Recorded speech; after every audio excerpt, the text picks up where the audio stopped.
un message d'espoir à partager sur vos réseaux. Vous pouvez également visiter notre chaîne YouTube pour entendre d'autres messages de Pasteur Todd. Abonnez-vous à notre page Facebook pour ne rien manquer de nos actualités et pour participer à nos événements en ligne. On vous attend!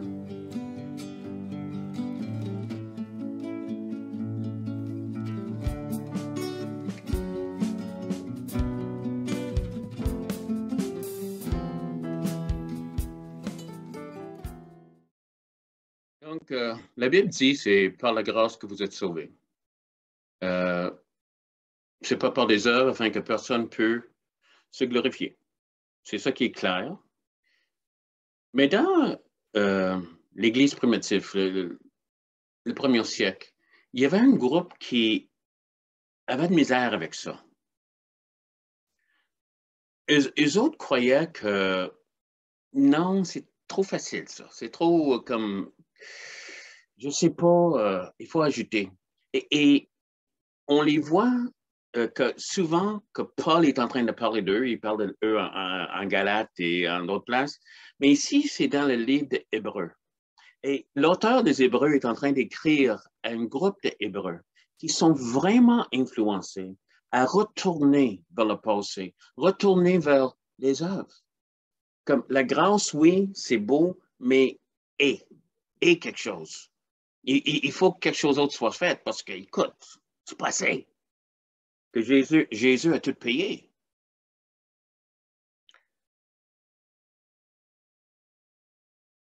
On va regarder un des personnages les plus importants dans l'Ancien Testament, dans la communauté juive, était le souverain sacrificateur. Le souverain sacrificateur, il offrait des sacrifices pour les péchés du monde. Et c'est pour le péché d'Israël. Et une fois par année, surtout, il rentrait dans un lieu qui s'appelle le lieu très saint, où il offrait le sang des animaux, et c'était pour le pardon de tout Israël. Israël avait pris un temps de confesser tous leurs péchés, puis on mis leurs mains sur un animal. C'est toute une cérémonie. Et le sang de cet animal était offert dans le Saint des Saints. OK? Donc, ce personnage était très grand, mais ce personnage avait des faiblesses. Mais il représentait un souverain sacrificateur qui allait venir, même à très spécial. Donc, il représente Jésus. Jésus qui est notre souverain sacrificateur, pour non seulement pour les Juifs, mais le monde entier. Et quand il est rentré dans le Saint des Saints céleste, il a offert son sang. Donc, il était l'animal, l'agneau immolé. Son sang était le paiement avec lequel il a payé pour les péchés du monde. 7 milliards aujourd'hui, mais jusqu'au le début du monde jusqu'à la fin. Tout le monde était inclus là-dedans. Et il a offert comme souverain sacrificateur. Il était le sacrifice et le sacrificateur. Notre Dieu. Et en hébreu, on est appelé. Ils sont en train d'appeler de lâcher ces choses-là. Arrête de gagner. Assez de gagner quoi que ce soit. Mais en chapitre 4, verset 14.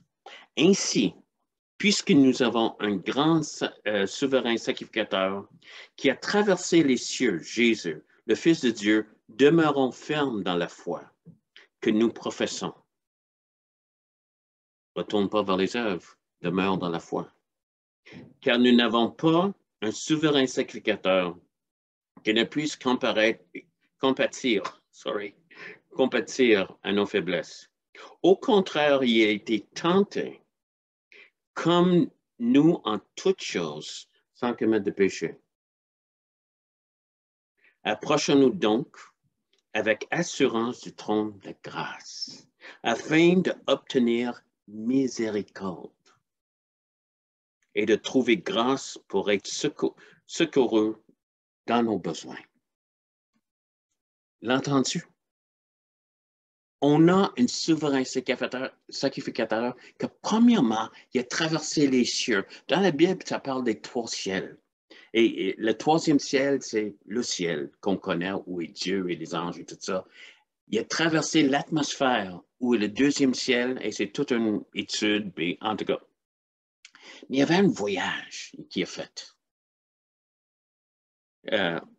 Quand il l'a fait, je suis certain. Non, pas vraiment. Pas Star Trek. Mais il a traversé.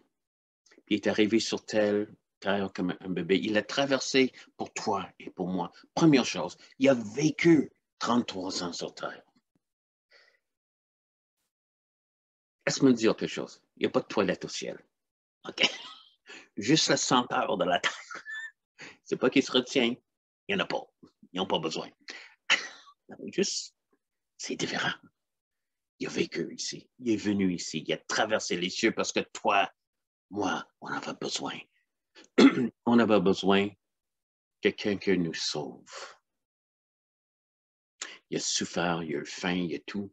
Sa famille était chassée. Il a fait son temps. Il était pauvre, il était considéré pauvre. Il a vécu, il a trouvé un job, il était charpentier. On sait qu'il était connu comme Jésus le charpentier. Donc, c'est juste, ça c'est notre souverain sacrificateur. Et pendant qu'il était sur terre, qu'est-ce qui est surprenant? Il a été tenté comme nous en toutes choses. Tenté comme nous en toutes choses. En toutes choses. Puis toutes les manières, tu as été tenté, mais il y a d'autres choses qui ne te tentaient pas. Mais lui, ça a l'air qu'il était en toutes choses. Moi, je rappelle que j'avais des amis qui étaient, avant que je sois chrétien, on se tenait ensemble. Puis, il y en a qui étaient drogués. OK? Puis, ils étaient attirés vers une certaine chose. Moi, je regardais cette chose-là, puis non, je n'étais pas drogué. Mais j'avais d'autres choses qui m'attiraient. Et souvent, mes tentations n'étaient pas leurs tentations et leurs tentations n'étaient pas les miennes. Donc, je ne sais pas comment ça marchait, mais la Bible ne ment pas. Il est tenté en tout, sans péché. Mais imagine un Dieu qui peut te comprendre. Il y a un chant en anglais qui dit, il y a un Dieu qui pleure, puis un Dieu qui saigne. Parlons de Jésus, qui comprend, qui a pleuré, qui a saigné, qui a souffert, qui a le cœur brisé. On a quelqu'un qui peut compatir à nos faiblesses. Et le mot faiblesse ici, c'est une faiblesse physique ou morale. On en manque. Et il peut être notre force de résister.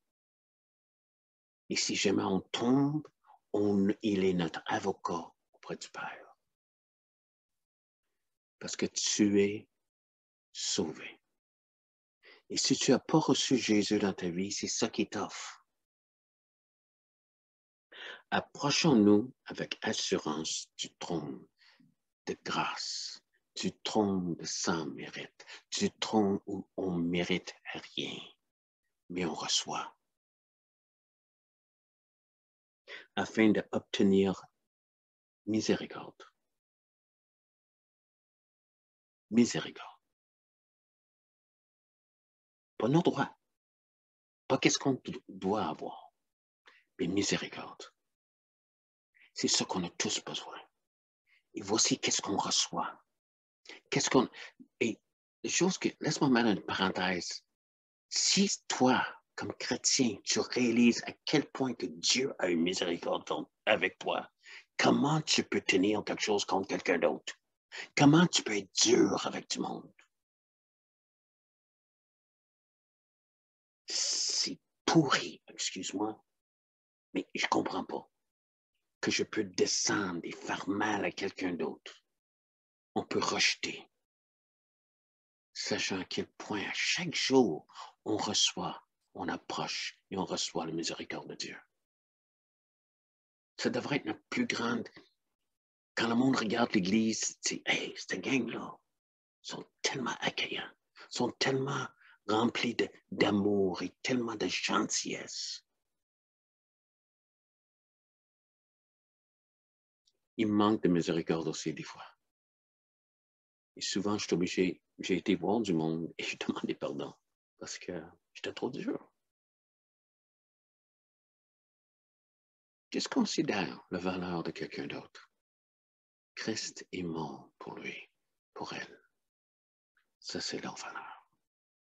Qu'ils soient chrétiens ou non, Christ est mort pour eux.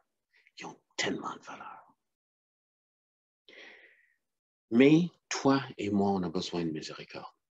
Premièrement, si tu ne connais pas Jésus, la miséricorde que tu as besoin, c'est le pardon. Tu as péché. J'ai péché. Tout le monde a péché. À cause du péché, on est privé de la gloire de Dieu. Christ est mort sur la croix. Il a pris sur lui le péché du monde depuis le début jusqu'à la fin.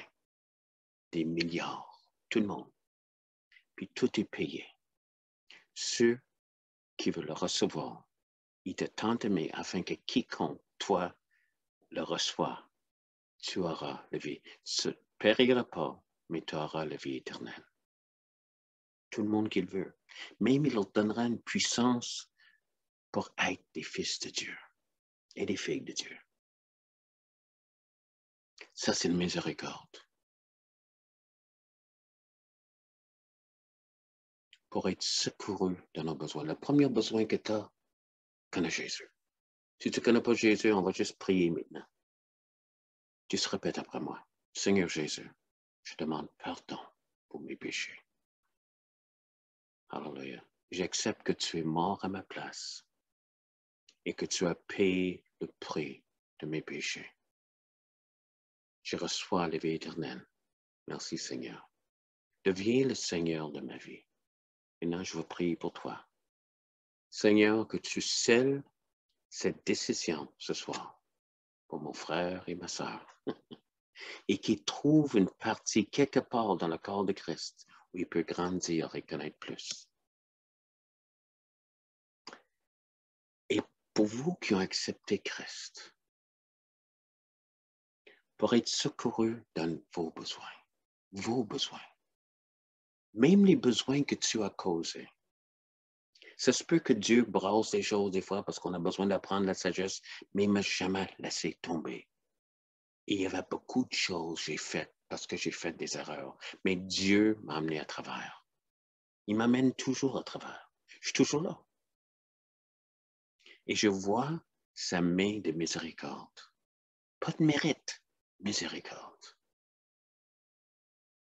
Et il est un secours dans mon besoin. Donc toi, mon frère, ma sœur, retourne pas vers la loi et cherche une mérite.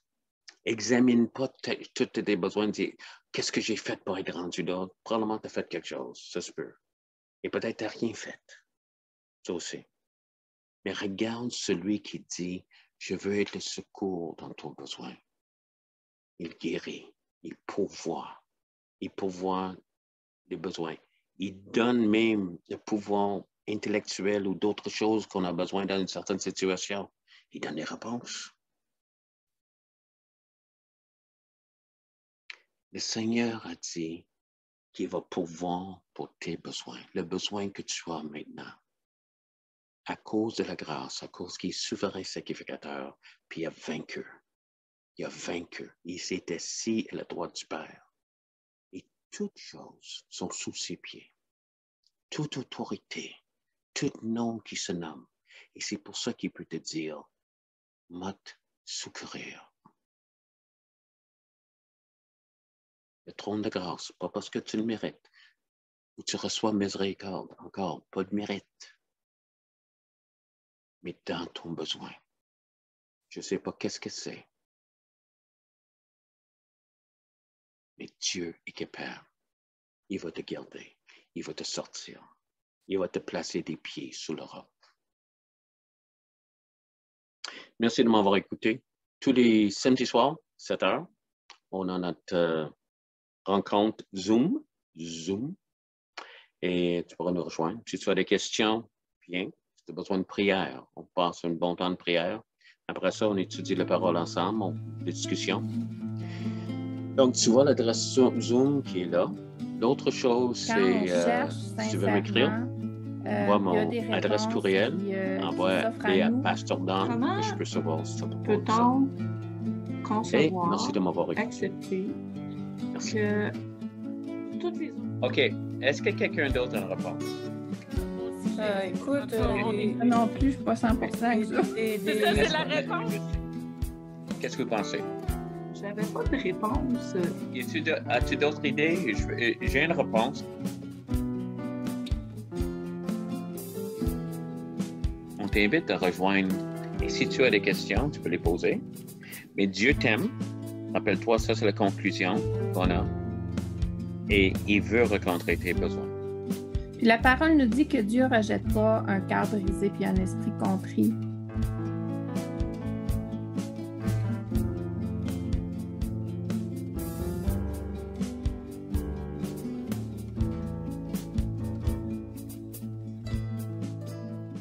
Sois le bienvenu.